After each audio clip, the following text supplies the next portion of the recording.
Fred Taccolini is a former phys ed teacher and basketball coach at Marquette Senior High School. His wife, Charlotte, was diagnosed with Alzheimer's disease about 7 years ago. The first few years, I took care of her myself with no help. I didn't want any help. My daughter, she's a doctor, and she told me after looking at me after about 3-4 years, she said, "Dad, you need some help." He got it by calling UP Home Health, Hospice, and Private Duty. The organization has helped both Charlotte and Fred for about 3.5 years now. It was a godsend. It's because of all this help from home health, she'd be in a nursing home today, and I wanted her to stay here, and she loves being here. And my kids are all happy that she's able to stay here with me. Peter Judici of Marquette was diagnosed with cancer in 2007. Despite treatment, it eventually became terminal, and Dusty, his widow, says they approached Lake Superior Hospice for help at that point. It was something that we weren't sure about because we didn't hear much about hospice and always looked at it as giving up kind of a thing. But they came to realize it was more about allowing them to enjoy their time together as fully as possible. Dusty says hospice care helped Peter remain close to not only herself, but another very important person, even after he passed on in 2009. They helped my grandson through this. Sam was just going to be 3, and he was very worried about how he would deal with the loss. They were very close. So, they gave us some ideas before Pete passed on things we could do memory-wise. Hospice care involves a wide range of services provided by many different people, and I'll explore that in Part 2 Tuesday night. Mike Hoey, ABC 10 and CW5 News Now.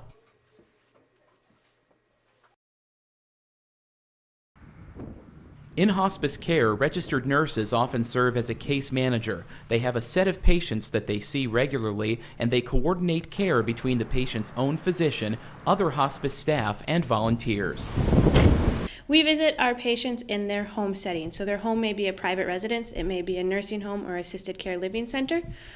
So we go and we interact with not only the patient, but their support circle, whether that be their biological family, or it may also include the caregivers at the facility where they live. Social workers are involved in hospice to lend emotional support.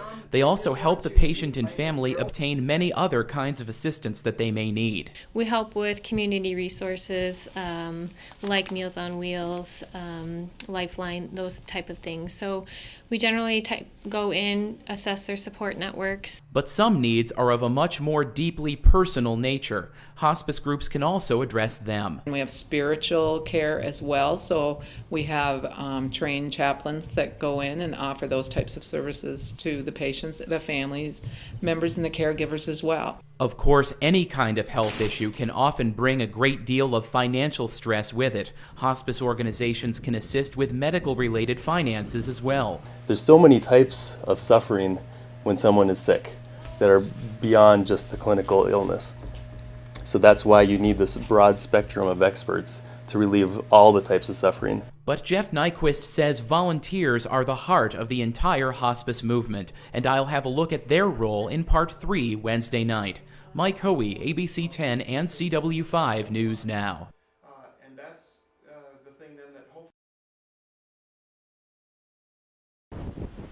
Hospice involves helping both a patient and the patient's family through a terminal illness, and as helpful as a paid hospice team is, it can't do everything. Having volunteers that can help either do light housework or to just be with the person who's ill in the bed so that the family can get out and have lunch or go out and get some exercise or shopping, that becomes an important part. Lake Superior Hospice recently held a 2-day training session for new volunteers. Moe Mawafi, a recently retired Northern Michigan University professor, was one of them. He was born in Egypt, and he says the concept of hospice doesn't exist there, but he's glad to see it here. I mean, I know how hard it was for my sister to take care of my mother for years and years and years. And it really can fray family dynamics. You know, people that used to be incredibly tight become not. Mawafi calls hospice care a gift, and he's overjoyed to take part in it. There are no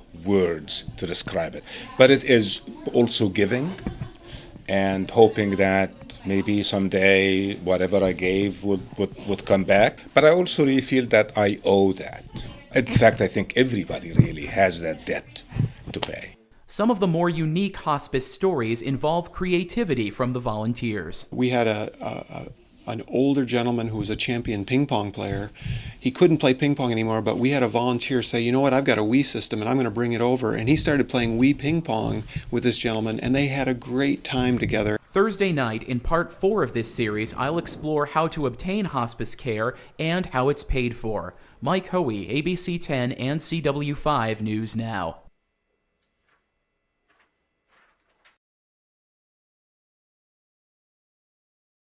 Patients generally obtain a hospice referral from their own physician after being diagnosed with a terminal illness. We become the person that's billing insurance for medications.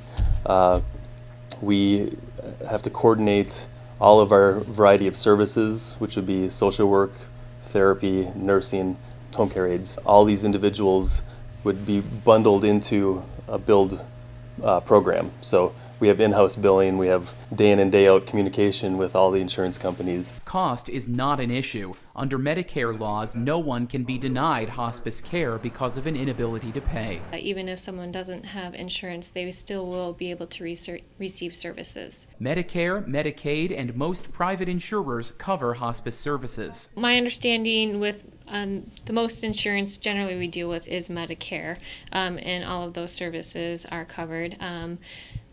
An insurance that may be different is insurance through the VA. We have to speak with them. Many people believe that if you're receiving hospice care, you can't keep your own doctor, but hospice staff members say that you will. Hospice staff will see you more often than your physician, and we will have contact with them on a regular basis so that they are the ones that are making the choices. I'll look at other misconceptions many people have about hospice in the final part of this series Friday night. Mike Hoey, ABC 10 and CW5 News Now. Things in our own lives.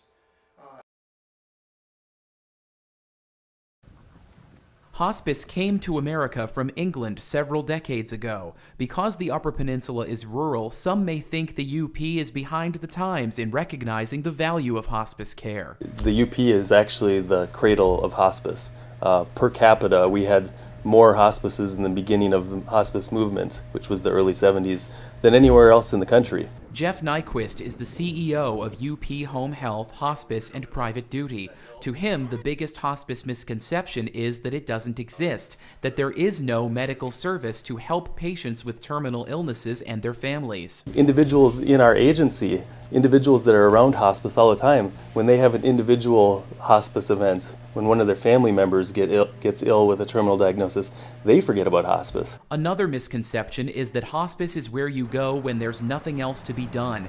Hospice is about hopes and goals. Even if you're told that you can't hope to live for more than about 6 months or so, there are still other hopes to have. Hopes for comfort, hope for another day with your family, hope for another fishing trip and be comfortable while you're doing it. Recently we had someone who was very comfortable and able to go to a Packer game, and without the symptom management from hospice would not have been able to do that. Another common idea is that everyone who enters hospice dies. One of our biggest joys is when we can have a graduation party. Someone gets better or stabilizes and they are out of hospice. So that's, it's not cast in stone and there's no penalty if you don't die. That idea and others that we've explored this week demonstrate that hospice truly is about living. Mike Hoey, ABC 10 and CW5 News Now.